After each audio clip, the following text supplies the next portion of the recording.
नमस्कार. मी रवी बोरटकर. सर्वप्रथम डॉक्टरांना 75व्या वाढदिवसानिमित्त खूप खूप शुभेच्छा. देव त्यांना उदंड आयुरारोग्य देव. कॅप्टन कलंत्री म्हटलं ना की सगळ्यात आधी जे तुमच्या लक्षात येतं ते म्हणजे असं चैतन्याने पूर्ण, उत्साहाने भरपूर, नेहमी काम करायला उत्सुक आणि कमिटमेंट, शिस्त. एवढंच नाही तर सोबतच्या लोकांना घेऊन चालणारे व्यक्तिमत्व. कॅप्टन कलंत्री म्हणजे एक वेगळंच रसायन आहे. या वयात देखील त्यांचा उत्साह, त्यांची काम करण्याची पद्धत, बोलण्यातली स्पष्टता, म्हणजे मला सगळ्यात त्यांचं जे काही आवडतं ना ते त्यांचं स्पष्ट विचार आणि त्यांच्या सोबतच्या माणसामध्ये त्याची डेव्हलपमेंट कशी होईल याकरता सतत ते करत असणारं मार्गदर्शन. म्हणजे खऱ्या अर्थानं मला असं वाटतं की ते एक हाडाचे शिक्षक आहेत. ते स्वतः तर त्यांनी केलेली कामगिरी अफाट आहे. त्याच्याबद्दल त्यांना अनेक अवॉर्ड्स पण मिळाले आहेत. त्याच्याबद्दल मी ते जास्त बोलणार नाही. पण माझा जो त्यांच्याशी जवळचा संबंध आला तो ॲग्रोव्हिजनमुळे. आणि माझ्याकरता तर ते एक फ्रेंड, फिलॉसॉफर आणि गाईड आहेत. Doctor captain Kalantri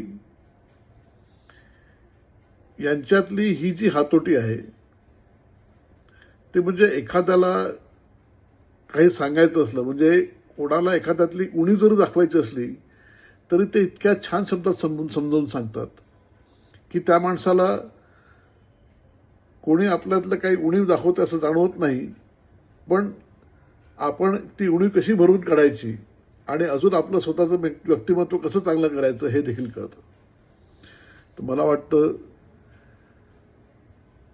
captain Kalantri यांनी स्वतःच समाजाकरता, शेतकऱ्यांकरता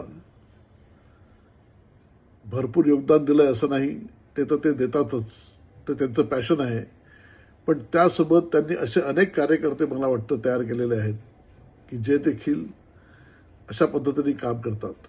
आणि सगळ्यात मला असं वाटतं की सहित त्यांचा सगळ्यात मोठा गुण आहे, एकटे काम करणारे बरेच असतात, पण आपल्या सोबतच्यांना घेऊन त्याला योग्य अनुरूप असं काम, त्याचे जडणघडण हे फार महत्वाचं असतं.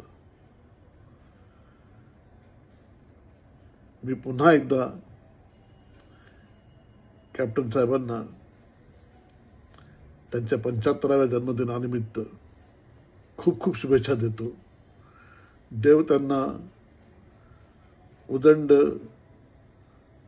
आयुष्य, आरोग्य देवो आणि अशाच उत्साहात त्यांच्याशी अनेक काळ आम्हाला सहवास लाभो ही सदिच्छा.